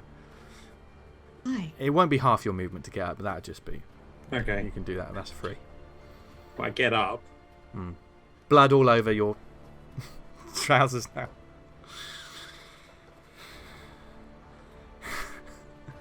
I think we need to kill this one too. And I've got nothing. I'm going to move over to a. If I can find another table nearby that I can move over to that might have something on it I can use as a weapon. Okay. You move over to a nearby table. You do see something. Is it a dining table? You're heading more towards the lounge. You're getting out of Dodge. Dining. The diner, well, yeah. Yeah. And you see some cutlery, and you see some food, like some nice meals that have never been touched. Smells horrible. Do I see a steak knife? You do. You get a steak knife. Yeah, you can pick that up. And chuck it because I'm really good at chucking stuff. I mean, I would say from where this thing is, I will allow you to do that, but it will be with disadvantage. I mean, because you're moving so quick, you're trying to do all these things rushed. If you want to do it at a disadvantage, remember you will get stressed if you miss, PJ. You don't have to do it this turn. But PJ loves the dice. I've done it. Okay, so that. Oh, this was a combat roll, was it? Combat roll with disadvantage. 29 for success. I rolled a 19 and a 29. Oh, okay. Roll me a d10 and half it. That one. 2 again, so that's 1. Okay. As you sticks in its back, sticks in its shoulder blade, and it's still trying to move this table. Okay. He's just tidying. No, he's not. This round, one more round. Everyone make a speed check. Lost that dice. We don't get stressed for speed checks, do we? No. 47. 47. Wendy. 25. 25? Success. 25. Beautiful. Blaze. 56. 56. Doc. Also 25. 25. Ooh. Let's have a roll off. Each roll a d10. Who gets the highest?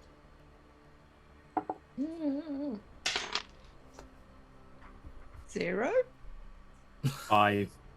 So it'll be the Doc, because that was a 10, Wendy. And with that, the Doc goes first. Okay. Do these tables have tablecloths on them? There Yeah. you go. Yeah. Okay. I am gonna try and sweep off the tablecloth. Yeah. Just check it. Okay, it all fell over. And then just run at the android to try and wrap it in the tablecloth. Okay. Okay. Can I pile in and assist with that? Because that's really what I wanted you to do. Is that what you both want to Yeah, do? that's what I was thinking. Okay. So what are you trying to? Are you trying to basically wrap this thing up and take it down? Yeah. Okay. Maybe you wrap and I tackle. Yeah. Yeah. How shall I do this? Okay, so I will allow. It will be a strength check with advantage because you both rolled 25. It's up to you, and you're both planning to do the same thing. Talk to each other, describe how you want to do this, and we'll see who makes the roll. Okay. Or do you each want to roll for it? And without it would be a straight roll.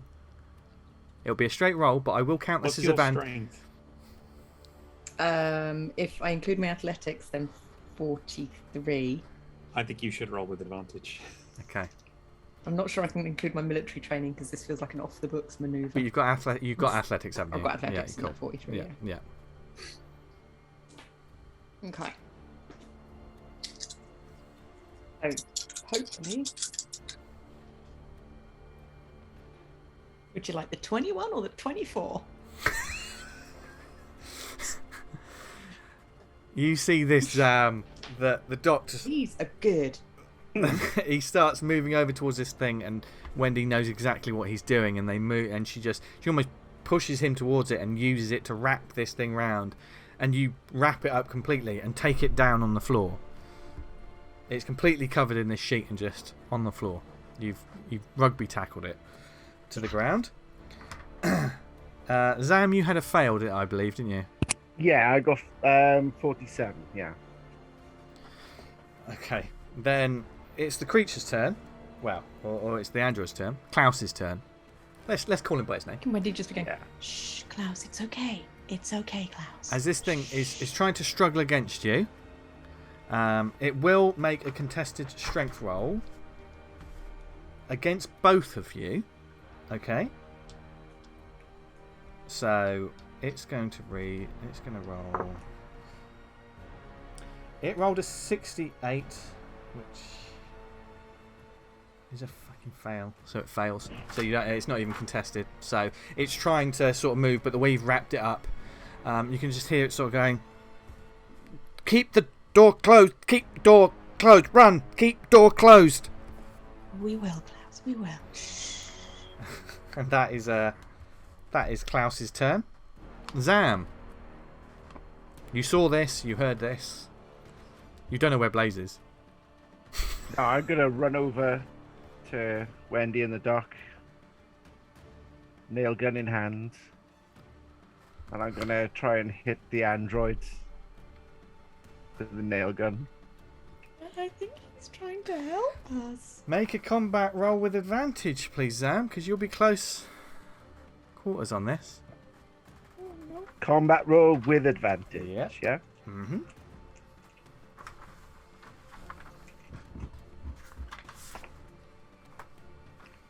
Well, that's 78.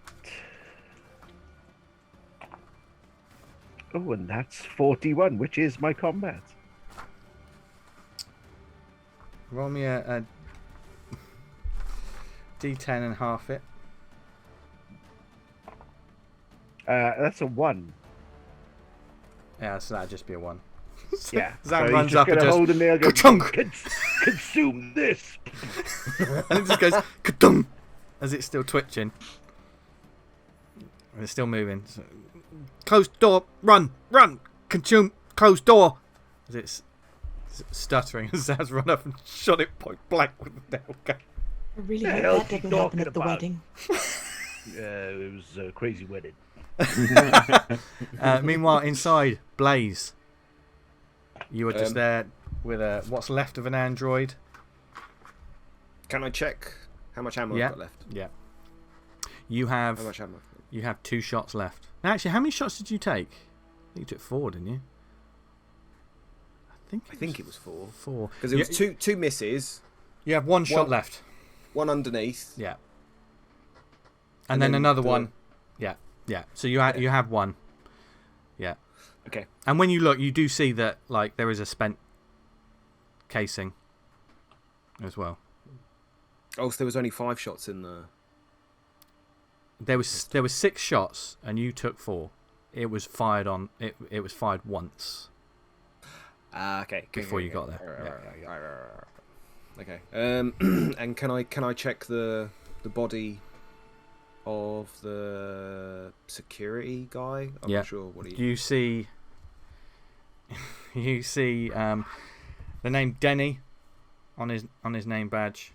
Poor Denny. I will say there's another clip containing 6 shots. Yoink. Yep. There is a pair of manacles. They're sort of handcuffs. They look like security sort of handcuffs. Yoink. And that's really Sorry, all. Yeah, I'm looting the corpse. Yeah, looting the corpse. There's nothing really in terms of actually, well, no, you do see a wallet. There's nothing really in terms of like credits and things. You do see there is like an echelon sort of staff credit card thing within this, and you do notice there's a photo of a loved one. There is a photo in there that you notice, and when you take it out and you look at it and you just think, oh, and it's just a picture of like 4 sort of rough and tumble. There's sort of three men and a woman. They're just holding up beers. It definitely, you can recognise the sort of this is the squad. This is that kind of you know, this is a night off, and they've all sort of like got their thumbs up. And Denny's there. I mean, one thing you do notice, I'll give you this for free. Denny's been dead for weeks. You can tell from the way that corpse. I mean, he's been dead, you know, but the body itself, the decomposition, is bad. Another thing catches your eye on the photo. You're like, oh yeah, you know, it's a cool lot. It may not mean anything to you, but one of them, who's holding their thumb up, has a tattoo on their forearm. It's a tattoo of a sort of a Scandinavian Nordic like hammer, like Thor's hammer, with 2 snakes wrapping around it on either side. And that's when we're going to end this week's session. Oh, damn it.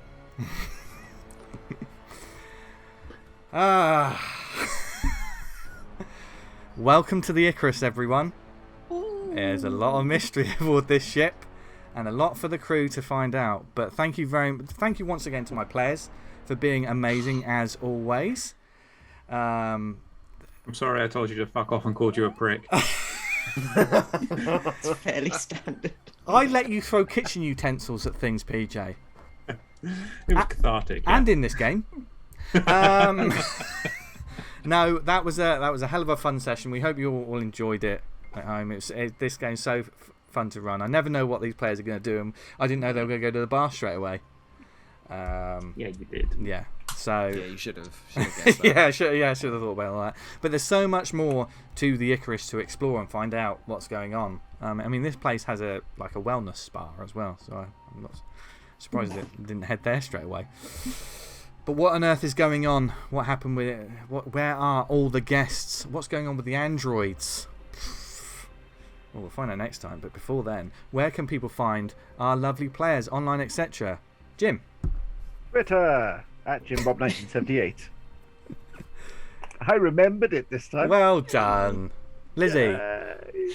The bit that probably didn't come through from last week because the episode didn't work was us all going Twitter in the same voice. Yeah. I forgot So about that. Twitter at Lizzie Boyle says. Also a big plug again for Monster Fun, which is all ages monster related humour comic, which is out now, summer special, so go look out for that in all the places where you buy comics and major newsagent shops. Yes, you definitely should. It doesn't, because I'm in it, that's yeah, why, not yeah. just because it's a good comic. It's a great comic, and like, you know, there's no extensive gore like the way I describe things to freak my players out. So don't There worry. is a teeny bit of gore. Oh, everyone should buy it. All ages gore. Yeah. Gav. Just trying to imagine what all ages gore is. Yeah. A great band Twitter. name. All ages go. Yeah, Twitter at Bob Goblin, and also Instagram at Bob Goblin, GOBLYNN. Nice. You should follow him just in case he decides to do something crazy like some sort of D&D model and everyone thinks you're far too talented, I hate you. Or something like that. Well, one day, Vince. Oh. Play with them. PJ. Twitter at PJ Montgomery, and then every week on the Measure of a Fan Star Trek podcast with Matt Troy and Elliot Red.